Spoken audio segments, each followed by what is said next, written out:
बचपन में मम्मी कहती थी कि बेटा सरकारी नौकरी कर लो, बहुत स्कोप है। आज समझ आ रहा है कि असल में कितना स्कोप है। भाई साहब, विधायक, सांसद या करोड़पति बिजनेसमैन ऐसा मकान नहीं बनवाते होंगे जो इस सरकारी मुलाजिम ने बनाया है।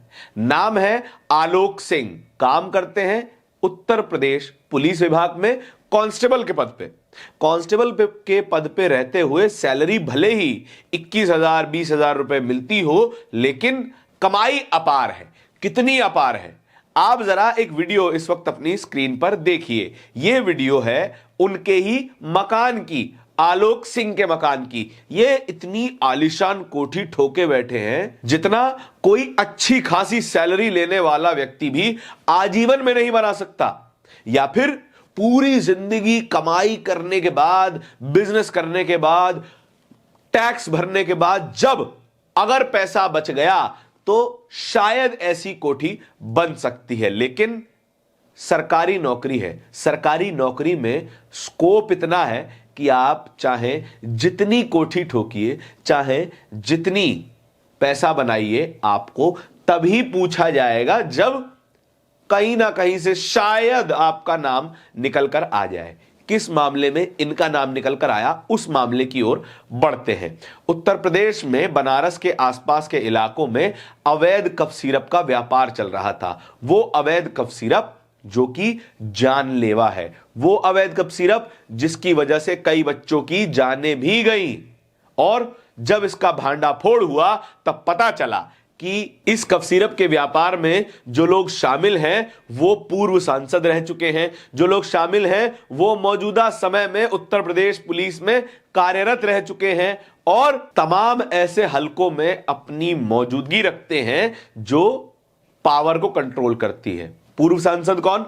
धनंजय सिंह। पुलिसकर्मी कौन? आलोक सिंह जैसे ये पुलिसकर्मी। और बताया यह भी जा रहा है कि ये जो पूरा रैकेट है एक जाति विशेष के द्वारा संचालित किया जा रहा है। यह हम नहीं कह रहे हैं, आजमगढ़ के सांसद धर्मेंद्र यादव कह रहे हैं। क्या कह रहे हैं जरा सुनिए। बनारस, जौनपुर, चंदौली, गाजीपुर, आजमगढ़, भदोही का ये इलाका जहां पर पूरा का पूरा रैकेट चल रहा है नकली कफ सिरप का, और इस नकली कफ सिरप से मध्य प्रदेश, राजस्थान, बंगाल, देश के बाहर बांग्लादेश, साउथ अफ्रीका तक नेटवर्क ने नकली कफ सिरप की सप्लाई की और जिससे सैकड़ों बच्चे, सभापति जी, खत्म हो गए। सुना आपने? संसद में जिस विषय की चर्चा की जा रही हो उस विषय को राष्ट्रीय न्यूज पर होना चाहिए, लेकिन ऐसा कुछ भी नहीं है। आपको रोजाना धर्म की डिबेट सुनाई जाएगी, आपको रोजाना पक्ष विपक्ष की डिबेट सुनाई जाएगी, आपको रोजाना कुछ ऐसी बातें बताई जाएंगी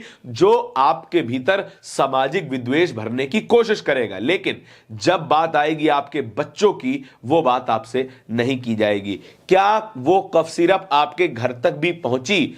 जिस कफ सिरप को जानलेवा बताया जा रहा है उसको उत्तर प्रदेश, दिल्ली, हरियाणा, पंजाब, मध्य प्रदेश और तो और बांग्लादेश भी एक्सपोर्ट किया गया।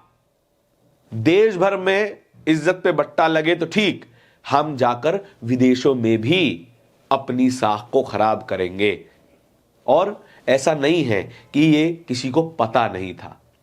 पता तब तक था जब तक पैसा आ रहा था। जब तक पैसा आ रहा था तब तक कारोबार भी चल रहा था। जब तक पैसा आना बंद हुआ, कारोबार सबके सामने आया और गिरफ्तारियां की गई, बड़े स्तर पर गिरफ्तारियां की गई और साफ साफ पता चल रहा है कि इस पूरे कारोबार में नेता, मंत्री, संतरी सब शामिल हैं। अब जरा चलते हैं कुछ रिएक्शंस की तरफ।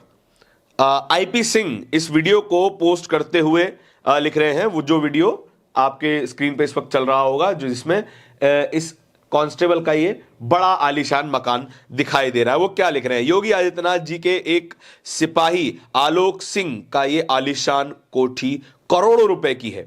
आप समझ सकते हैं कि पुलिस, गृह विभाग, एसटीएफ, मंत्री, संतरी से लेकर सब मालामाल हो गए हैं। प्रधानमंत्री कहते हैं ना खाऊंगा ना खाने दूंगा।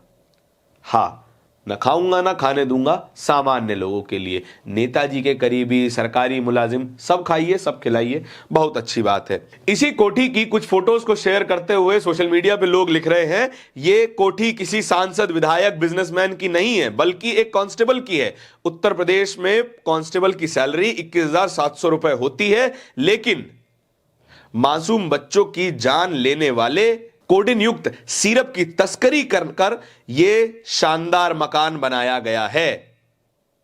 वरना कांस्टेबल बेचारे तो पूरी जिंदगी जनता फ्लैट्स में ही अपनी जिंदगी गुजार देते हैं। वैसे बर्खास्त कांस्टेबल आलोक सिंह की इस कोठी के ठीक सामने पूर्व सांसद धनंजय सिंह का भी मकान है। धनंजय सिंह का कनेक्शन इस खबर से क्यों जोड़ा जा रहा है, यह तो पता लगाने वाली बात है। ये एसटीएफ पता करे, पुलिस प्रशासन पता करे, हम केवल आपके लिए खबर लेकर आए हैं। कहा जा रहा है कि धनंजय सिंह भी इस पूरे मामले में इन्वॉल्व हैं। अगर इन्वॉल्व हैं तो पता लगाया जाना चाहिए, अगर नहीं है तो फिर उनका नाम इस जगह से हटाया भी जाना चाहिए। इस पूरी खबर के बारे में आपके क्या विचार हैं कमेंट सेक्शन में बताइएगा जरूर। इस तरह की और भी खबरें देखते रहने के लिए बोलता हिंदुस्तान को सब्सक्राइब जरूर कर लीजिएगा। बहुत बहुत धन्यवाद।